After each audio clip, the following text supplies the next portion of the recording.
आज जो प्रभु के प्रेम के वचन चुना है वो नए नियम में से मत्ती रचित सुसमाचार उसका 4वां अध्याय है और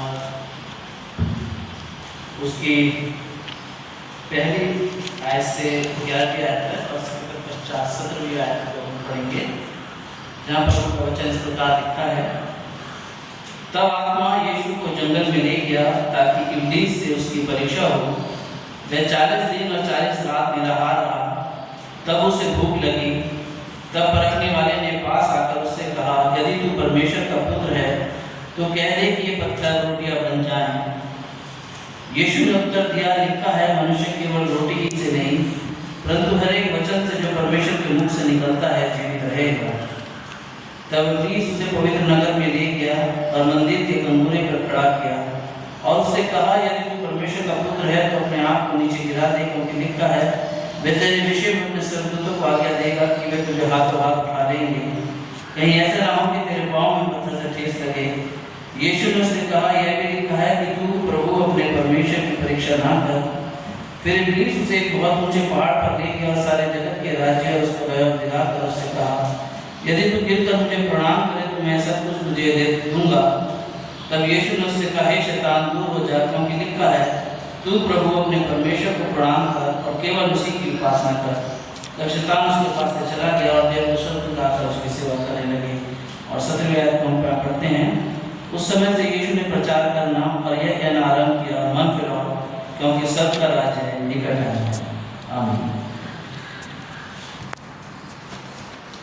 हम परमेश्वर का धन्यवाद करते हैं। परमेश्वर ने बड़ी अद्भुत रीति से अपनी योजना के मद्देनजर हम सबके जीवन में अपने असीम प्रेम और कृपा को दर्शाया है और उस प्रेम को हम प्रभु यीशु मसीह के रूप में स्मरण करते हैं। हम सब लोग जानते हैं कि जैसे परमेश्वर का वचन हम सबके लिए है कि परमेश्वर ने जगत से ऐसा प्रेम रखा कि उसने अपना इकलौता पुत्र दे दिया ताकि जो कोई उस पर विश्वास करे वो नाश ना हो और अनंत जीवन प्राप्त करे।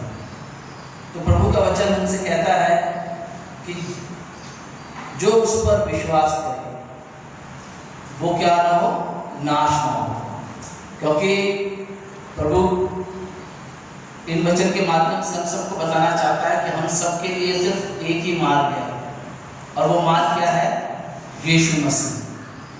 अगर हम लोगों की पत्री उसका 3रा अध्याय उसकी 23वीं आयत को देखें तो वहाँ प्रभु का वचन कुछ इस प्रकार से लिखा है, सबने पाप किया है और सब परमेश्वर की महिमा से रहित हैं, है ना। सबने पाप किया है। इस दुनिया में कोई भी ऐसा जन नहीं है जो पापी ना जाना चाहता हो, है ना, जो मनुष्य की रीति पर जन्मा हो, पर लेकिन सिर्फ एक प्रभु यीशु मसीह जो कैसे मनुष्य के रूप में जन्म तो लिया, पर कैसे, आत्मा में, है ना।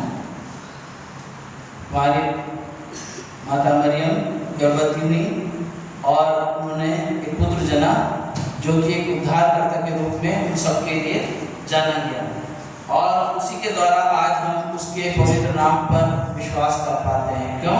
क्योंकि आज से 2025 वर्ष पूर्व उसने उस महान बलिदान को, उस परमेश्वर पिता की पवित्र इच्छा को किसके लिए पूरा किया, हम सब के लिए पूरा किया, ताकि हम सब उस पर उसमें बने रहें, उसमें विश्वास रखें। अगर हम प्रभु के वचन को अगर कोई जन निकाल सके तो हम निकालेंगे इब्रानियों की पुस्तक उसका 2रा अध्याय और उसकी 18 आयत। कोई भी एक जन कृपा करके पढ़ने में सहायता करें। इब्रानियों का 2रा अध्याय के 18 आयत में आपके सामने पढ़ देता हूँ। क्योंकि जब उसने परीक्षा की दशा में दुख उठाया तो वह उनकी भी सहायता करता है जिनकी परीक्षा होती है। यानी कि जो क्रूसिफिक्शन हम स्मरण करते हैं, जो उसने महान बलिदान हमारे लिए दिया, वो इसलिए दिया ताकि हमारी जब परीक्षा हो तो हमारी भी वो सहायता कर सके। पर इन दिनों में जब हम इन बातों को जब स्मरण करते हैं, यीशु की परीक्षा के संदर्भ में स्मरण करते हैं, उपवास के संदर्भ में स्मरण करते हैं, तो उसका कॉज क्या है, वो एक पर्टिकुलर टाइमिंग क्यों हमारे लिए सुनिश्चित किया जाता है। प्रभु की संगति के मद्देनजर जब मैंने इस बात को जाना कि ये एक ऐसा समय होता है जिसके अंदर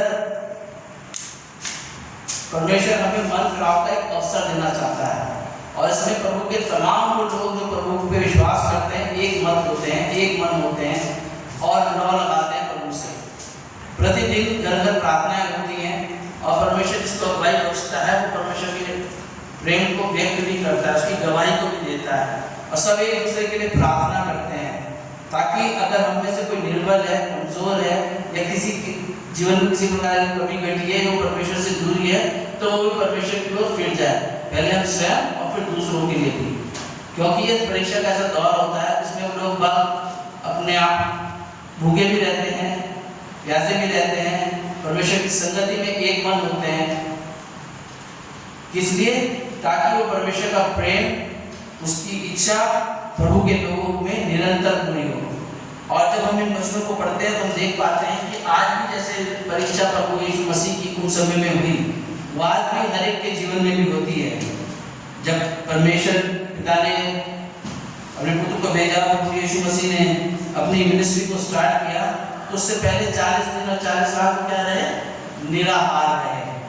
किस तरह से रहे, परमेश्वर से लौ लगाई, प्रार्थना करी, खूब आत्मा से भर गया। जब आत्मा से भर गया तो क्या हुआ, इब्लीस उनकी परीक्षा करने आया।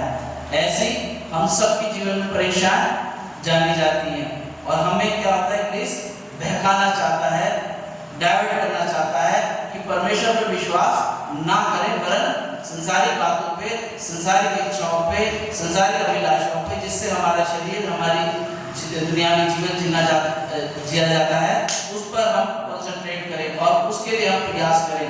पर परमेश्वर का वचन हमें सब बातों से ऊपर उठकर परमेश्वर पर विश्वास करने और उसमें दृढ़ भरोसा कायम रखने के लिए मार्गदर्शन प्रदान करता है।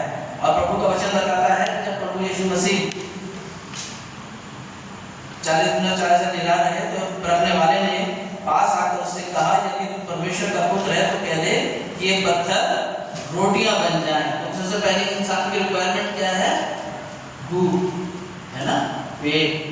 क्योंकि इंसान सबसे लड़ सकता है, सारी परिस्थितियों से लड़ सकता है, पर जब भूख लगती है ना तो वो बड़ी खतरनाक होती है।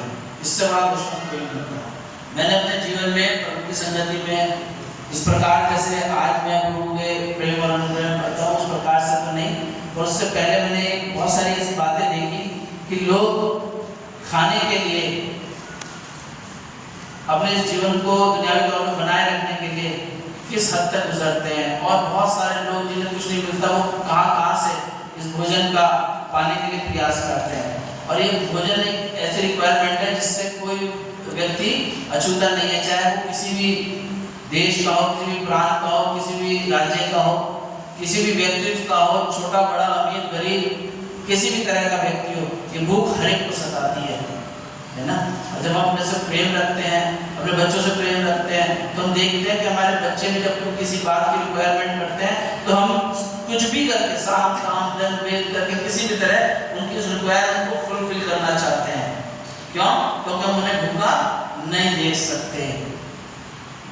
और यही बात रखने वाला जानता था कि अब ये 40 दिन आत्मा से भरे हुए लोग हैं, परमेश्वर की संगति उसकी पहचान में बढ़ना चाहते हैं, प्रभु में बढ़ना चाहते हैं, तो अब ये किस चीज पे टूटेंगे? सबसे पहले ये नींद टूट जाएंगे भूख के लिए, रोटी के लिए, है ना। और वही उसने से कहा कि ये पत्थर से कह दे कि ये रोटियां बन जाए। तो यीशु ने क्या उत्तर दिया कि नहीं, मैं परमेश्वर का पुत्र हूं, मैं जैसा चाहूंगा वैसा रह सकता नहीं। उसने प्रभु के वचन से ही उत्तर दिया। आज प्रभु ने हम सबको क्या दिया है? ये वचन ही दिया है। इससे हमें लबरेज होना है, इसे हमें पूरे अपने आत्मिक खुराक बनाना है, इससे हमें भरे रखना है। प्रभु ने वचन के द्वारा ही उसे उत्तर दिया, और उसे किसी और बात से नहीं, उसे उसी बातों से उस बात को स्मरण दिलाया कि लिखा है कि मनुष्य केवल रोटी ही से नहीं परंतु हर एक वचन से जो परमेश्वर के मुख से निकलता है जीवित रहेगा। हालेलुया। प्रभु का वचन बताता है कि हर एक वचन से ऐसा सामर्थ्यशाली प्रभु का वचन है। हो सकता है हम इसको इतना डीपली इतना नहीं लेते हो, इतना ज़्यादा हमने इस पर गहन अध्ययन न किया हो या इनकी बातों से इतने विस्थापित नहीं हो अभी, पर लेकिन जो प्रभु के लोग हैं, जो परमेश्वर के वचन से लगातार लबरेज रहते हैं, बढ़ते चले जाते हैं, बढ़ते चले जाते हैं, परमेश्वर उनके अंदर अपनी ब्लेसिंग्स को प्रकट कर देता है। वो बहुतों के लिए एक ब्लेसिंग बनते हैं। परमेश्वर ने अपनी कौम को जब चुनकर निकाला तो उन्होंने चुनकर निकालने का मेन मोटिव सिर्फ यही था कि वो सबके लिए क्या करें, एक आशीष का कारण हो जाए, क्योंकि वो वचन से भरे।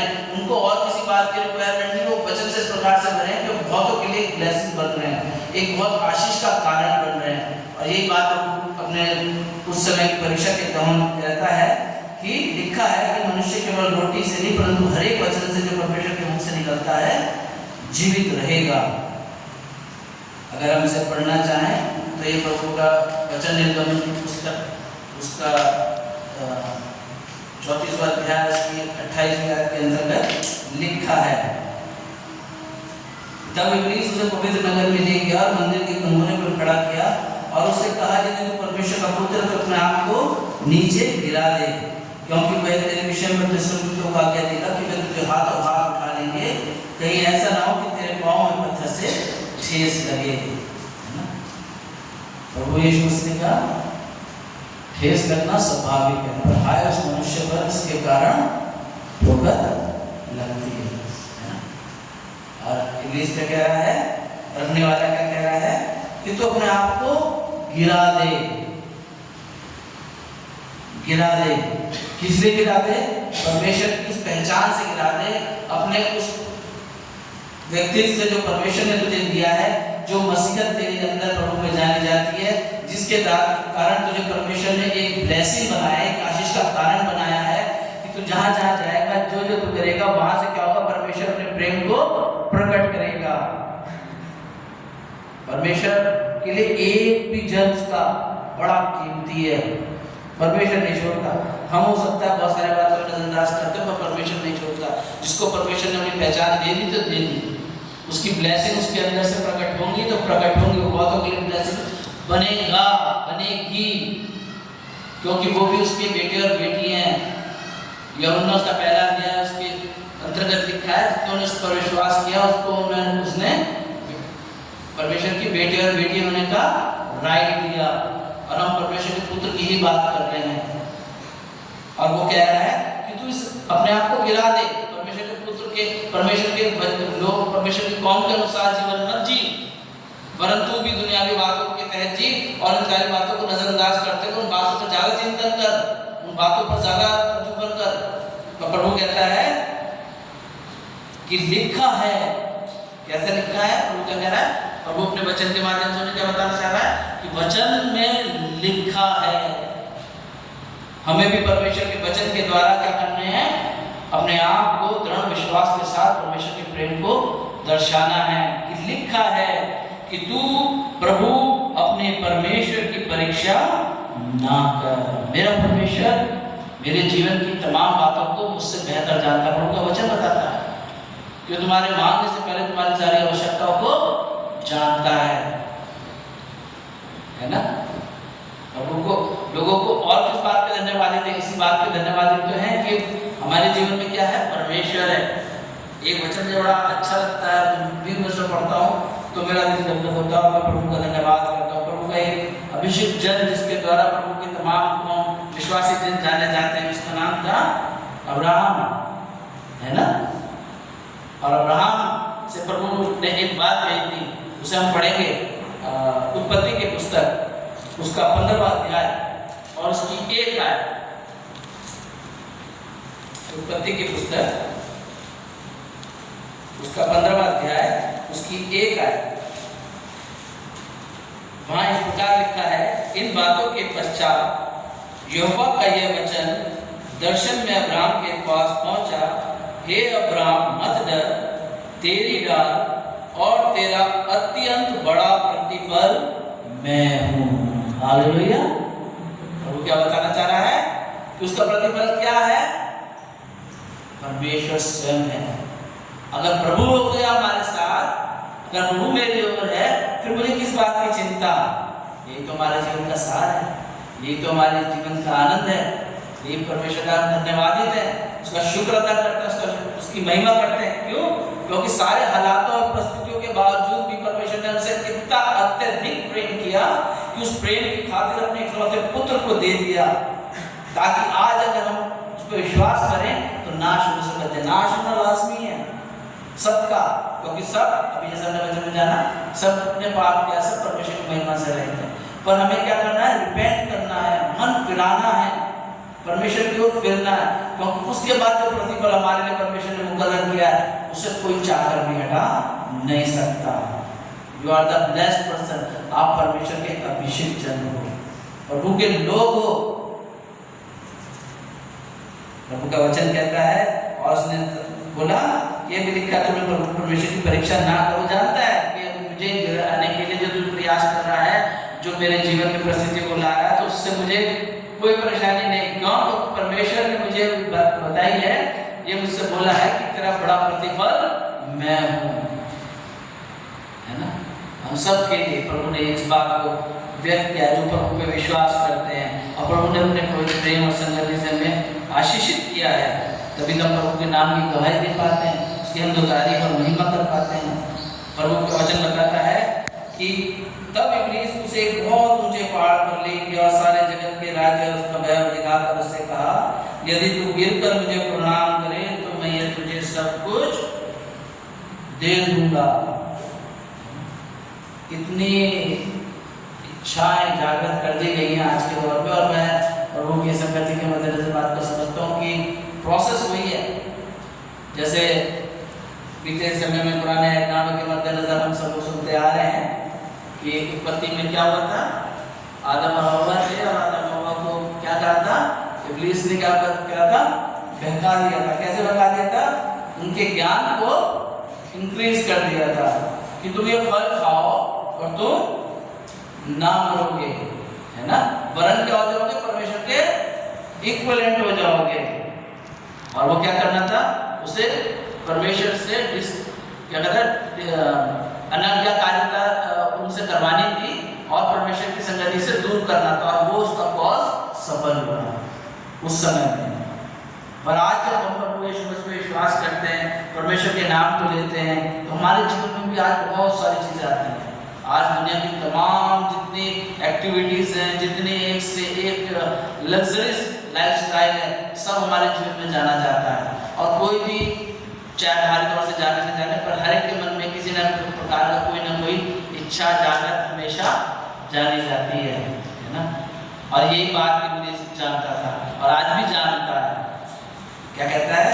तू गिर कर मुझे प्रणाम कर दे, बस इतना करना है।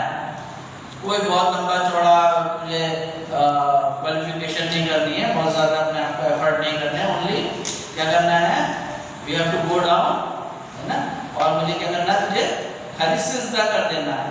और प्रभु यीशु मसीह ने क्या कहा, हे शैतान दूर हो जा, क्योंकि लिखा है तू प्रभु अपने परमेश्वर को प्रणाम कर। और यही क्या है, पहली आज्ञा है।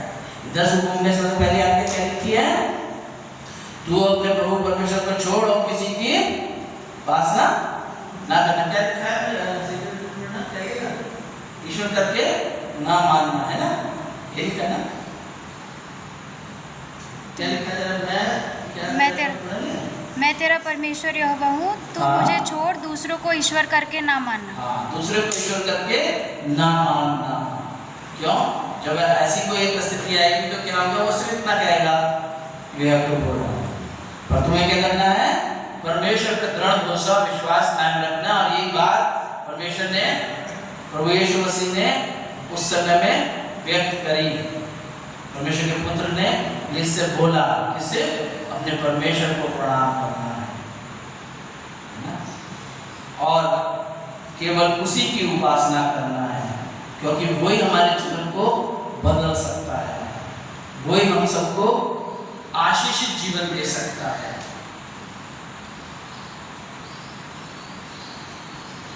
रोमियो 6:23 के अंदर हम पढ़ें,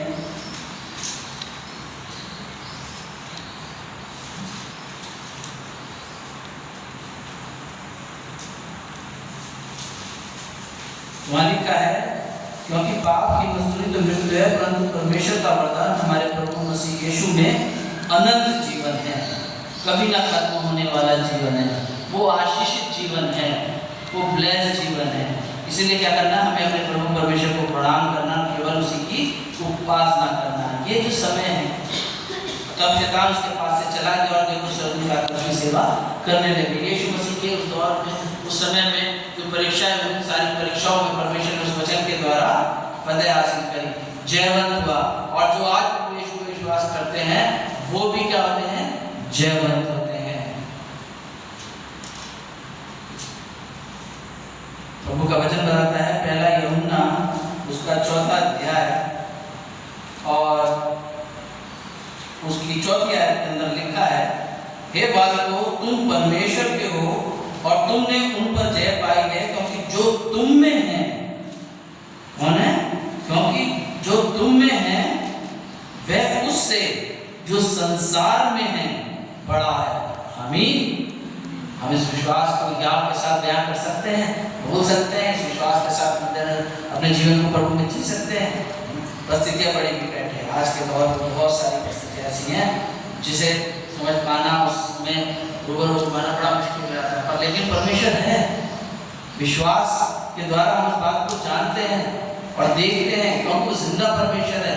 आज भी वो अपने आप को प्रकट करता है ना, लोग उसकी गवाहियाँ देते हैं, चाहे कितना ही कुछ हो जाए, कोई परिस्थिति कैसी ही क्यों ना हो, पर लेकिन परमेश्वर अपने प्रेम को सदाकाल से उसने ठहरा दिया है और उसके मद्देनजर हमसे सब एक बात अपेक्षा करता है, एक बात हमसे जरूर चाहता है, वो क्या है, मन फिराना। That is most important thing. प्रभु यीशु मसीह आए और उनका जो सबसे पहला मिनिस्ट्री में जो वचन था जो दिया गया वो क्या था, सुन गया जो हमने पढ़ा, उस समय से यीशु ने प्रचार करना और ये कहना आरंभ किया, मन फिराओ। ये लैंड के सीजन, इस खास तौर से हमारे जीवन में एक स्प्रिंग सीजन है, एक खुदिकारी के दिन है। अपने मनों को, अपने जीवनों को जांचने का समय है। हमें अपने मनों को फुलाने की आवश्यकता है। बेशक कोई जाने ना जाने, कोई देखे ना देखे, कोई समझे ना समझे, पर हम अपने जीवनों में अपने आप को जब अपने आकलन करते हैं तो देख पाते हैं कि हमारे जीवन में आज भी बहुत सारी ऐसी परिस्थितियाँ हैं, हमारी बहुत सारी बातें हैं जिन्हें आज भी हमें मन फिराने की आवश्यकता है। रोज की रोटी हमें परमेश्वर से लेने की आवश्यकता है ना। अपने मनों को हमें पाक साफ करके परमेश्वर की संगति में आने की आवश्यकता है। उसके कार्यों के लिए जीवन जीने की आवश्यकता है ना। जॉन द बैप्टिस्ट जो फर्स्ट टाइम जब उन्होंने प्रचार किया तो उन्होंने भी, अगर हम मत्ती 30 की दूसरी आयत के अंदर पढ़ेंगे तो वहाँ भी प्रभु का वचन बताता है कि उन्होंने भी क्या कहा, मन फिराओ क्योंकि स्वर्ग का राज्य निकट आया है। स्वर्ग का राज्य निकट आया है ना। ये मौका प्रभु हम सबको देता है। इस स्प्रिंग सीजन के अंतर्गत हम सबको मौका देता है कि हम परमेश्वर से लबरेज हो जाएं, उसके वचनों से भर जाएं, वो बदलाव पाएं, वो नया जीवन पाएं। प्रभु यीशु मसीह ने एक बात हम कही थी कि हर एक को नए सिरे से जन्म लेना अवश्य है, और जो मसीह में है वो एक नई सृष्टि है ना। वो एक पहचान है परमेश्वर के उस प्रेम को, उसकी आशीषों की, जो प्रभु और के जीवन में देना चाहता है, देना चाहता है। और ये समय प्रभु हम सबको देता है ना। सबके जीवन में ये मौका बख्शता है कि हम क्या करें, मन फिराएं, सच्चा पश्चाताप करें। सच्चा पश्चाताप क्या करता है, परमेश्वर के प्रेम को हमारे जीवन में भर देता है। और ये हमसे ही नहीं वरन हर एक जन से, वे कहे कि यहूदी, गैर यहूदी, अन्य जाति नहीं, सब के लिए अगर हम निकालें प्लेटो के काम और उसका 11वां अध्याय और उसकी 18वीं आयत को अगर हम पढ़ें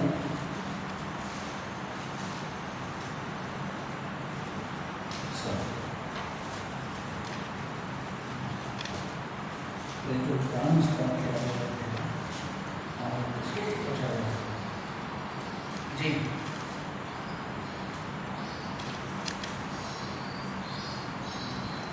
यहाँ लिखा है बी पार्ट में, तब तो परमेश्वर ने अन्य जातियों को भी जीवन के लिए मन फिराव का दान दिया है। और इसी की अगर हम प्रेरितों के काम उसका 17वां अध्याय और उसकी 30वीं आयत को अगर हम पढ़ें तो वहाँ पर पूरा वचन फिर इस बात को स्मरण कराता है। इसलिए परमेश्वर ने अज्ञानता के समयों पर ध्यान नहीं दिया। अज्ञानता के समयों में कि हमने परमेश्वर की संगति की उसकी पहचान को देख के भी क्या कर दिया, इग्नोरेंस कर दिया। पर लेकिन प्रभु क्या कहता है अपने वचन के माध्यम से कि इसलिए परमेश्वर ने अज्ञानता के समयों पर ध्यान नहीं दिया, पर अब हर जगह सब मनुष्य को मन फिराने की क्या देता है, आज्ञा देता है कि लौट आओ, परमेश्वर की ओर लौट आओ। मन फिराने का अवसर है और ये सिर्फ किसके द्वारा संभव है, यीशु मसीह के द्वारा संभव है। क्योंकि इसके लिए उसने अपने परमेश्वर पिता की पवित्र इच्छा को पूरा किया, अपना पवित्र बलिदान दिया, जिसे अब हम आने वाले दिनों में गुड फ्राइडे में, ईस्टर पे स्मरण करते हैं, है ना। तो हमसे प्रभु चाहता है कि हम सच्चा पश्चाताप करें, एक नई सृष्टि के तौर पे जाने जाएं और परमेश्वर का वो आशीषें हम में से फ्लो करने लग जाए, वो उमड़ते हुए सोते बन जाएं, जिससे क्या हो, लोग ब्लेस्ड हो जाएं और बहुतों को बचा लें, है ना। प्रभु का धन्यवाद करते हैं। और एक वचन और हम निकालेंगे, दूसरा पतरस उसका 3रा अध्याय उसकी 9वीं आयत, इसे और हम देखना चाहेंगे।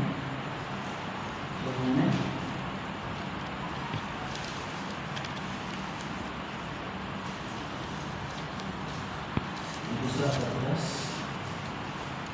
उसका 3रा अध्याय 9वीं आयत, यहाँ प्रभु का वचन इस प्रकार लिखा है। प्रभु कहता है अपने वचन के माध्यम से, प्रभु अपनी प्रतिज्ञा के विषय में देर नहीं करता, जैसे देर कुछ लोग समझते हैं। सोचते हैं कि आज भी तो कल कर लेंगे, तब कर लेंगे, अरे अभी तो फिर नेक्स्ट तो आएगा, अगले में मन फिरा लेंगे, है ना। आज प्रभु ने मौका दिया है, हो सकता है कि हमारी बहुत सारी बड़ी गैदरिंग ना हो। परमेश्वर ने ऐसा हमें मौका दिया है कि प्रभु चाहता है कि हम मन को फिराएं, सच्चा पश्चाताप आज कर लें, अभी कर लें, है ना। हम देख पाते हैं कि वो डाकू जो थे, 2 डाकू में से एक डाकू को एक मौका मिल गया और एक उस समय भी अपने मन में कठोर ही रह गया, है ना। क्योंकि इस दुनियावी जीवन के अंदर मन क्या होता है, कठोर होता चला जाता है, इस प्रकार से कठोर हो जाता है कि चाहता ही नहीं कि वो परमेश्वर की ओर मन फिराए। पर वो उसको मौका मिल गया, बहुत से को मौका नहीं मिलता। पर प्रभु चाहता है, कहता है कि प्रभु अपनी प्रतिज्ञा के विषय में देर नहीं करता, जैसे देर कुछ लोग समझते हैं, पर तुम्हारे विषय में धीरज धरता है। तुम्हारे विषय में क्या करता है, धीरज धरता है, और नहीं चाहता कि कोई नष्ट हो, कोई नष्ट हो। क्योंकि परमेश्वर का वचन जो कहता है ना, यूहन्ना 3:16 के अंदर, जो कोई विश्वास करे वो नाश ना हो। नाश होना लाजमी है। वो ऐसी परिस्थिति है जहाँ पर कोई भी बात नहीं चलेगी, कोई सोच नहीं चलेगी, कोई ज्ञान नहीं चलेगा, कोई टैलेंट नहीं चलेगा, सब निष्फल हो जाएगा।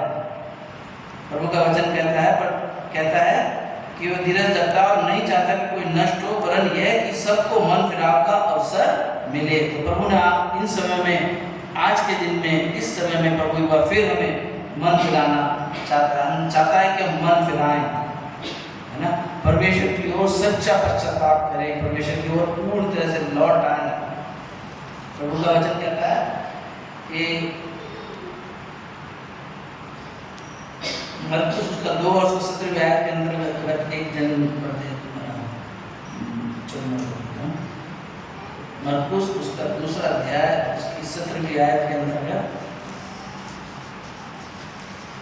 वचन लिखा है, यीशु ने यह सुनकर उनसे कहा, भले चंगों को वैद्य की आवश्यकता नहीं, परंतु बीमारों को है। मैं धर्मियों को नहीं, परंतु पापियों को बुलाने आया हूँ।